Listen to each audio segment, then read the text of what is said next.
ঈদ আনন্দ মেতেছে চিতলা পাটবীজ খামার, দর্শনার্থীদের পদচারণার মুখর।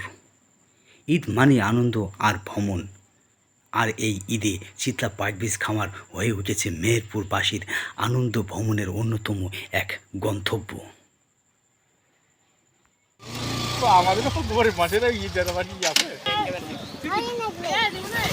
ফলে ঘোরাঘুরি করতে করতে আগে অনেক মানুষ হতো, এখন আর হয় না। এখন আমাদের খারাপের অবস্থাটা তেমন ভালো না।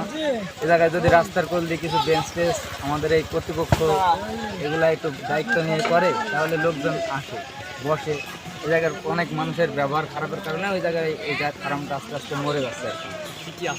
আমার কেরাম কাটছে আপনার ঈদের দিন? ভালো কাটছে। চিতলা পাটবীজ খামার শুধুমাত্র একটি কৃষি প্রকল্পই নয়, এটি এখন পর্যটকদের কাছেও একটি আকর্ষণীয় বিনোদন স্থান হিসাবে পরিচিতি পাচ্ছে। দর্শনার্থীদের অনেকেই পরিবার পরিজন নিয়ে ছবি তোলা এবং খোলা প্রকৃতির মাঝে ঘোরাঘুরি করতে এসেছেন। এখানে দেখা গেছে অস্থায়ীভাবে খেলাধুলা মেতে উঠেছে বাচ্চারা এবং গড়ে উঠেছে বেশ কিছু দোকানপাট।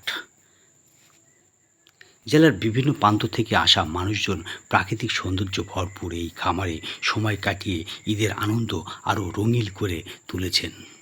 বাচ্চারা তাদের পিপাসা মেটাতে অনেক ধরনের শরবত খেয়ে আছেন। প্রিয় দর্শক মণ্ডলী, এই ছিল আমাদের ঈদের আয়োজন। সবাইকে ঈদ মোবারক জানিয়ে আমি বিদায় নিচ্ছি চিতলা পাটবীজ খামারের ঈদ আনন্দ উৎসব মুখর থেকে। ঈদ মোবারক।